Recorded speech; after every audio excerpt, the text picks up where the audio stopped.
હેમચંદ્રાચાર્ય ઉત્તર ગુજરાત યુનિવર્સિટીના બહુચર્ચિત વર્ષ 2018ના MBBS ઉત્તરવહી કૌભાંડમાં કાયદાનો ગાળિયો મજબૂત થયો છે. લાંબા સમયથી ફરાર મુખ્ય આરોપી કનુ ચૌધરીએ સુપ્રીમ કોર્ટના કડક વલણ બાદ આખરે શરણાગતિ સ્વીકારી છે. સર્વોચ્ચ અદાલતે આગોતરા જામીન ફગાવી દઈ 30 એપ્રિલ સુધીમાં સરેન્ડર કરવાનો આદેશ આપ્યો હતો, જેના પગલે આરોપીએ પાટણ બી ડિવિઝન પોલીસ મથકે આત્મસમર્પણ કર્યું છે. વર્ષ 2018માં પ્રથમ વર્ષ MBBSની પરીક્ષામાં નાપાસ થયેલા વિદ્યાર્થીઓને પાસ કરાવવા માટે અસલ ઉત્તરવહીઓ બદલવાનું મોટું કાવતરું રચાયું હતું. CID ક્રાઇમની તપાસ મુજબ પરીક્ષા દરમિયાન 3 વિદ્યાર્થીઓની અસલ ઉત્તરવહીઓ ગુમ કરી તેના સ્થાને બહારથી લખાવેલી નવી ઉત્તરવહીઓ ગોઠવી દેવામાં આવી હતી.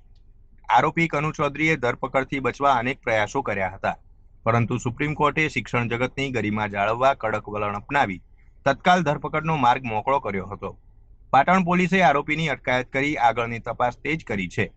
પોલીસ હવે આરોપીના રિમાન્ડ મેળવીને આ રેકેટમાં યુનિવર્સિટીના અન્ય કયા વહીવટી અધિકારીઓ કે સત્તાધીશો સામેલ હતા તે દિશામાં પૂછપરછ કરશે. આ કાર્યવાહીથી ભવિષ્યમાં શૈક્ષણિક ગેરરીતિ આચરનારા તત્વોમાં ફફડાટ વ્યાપી ગયો છે.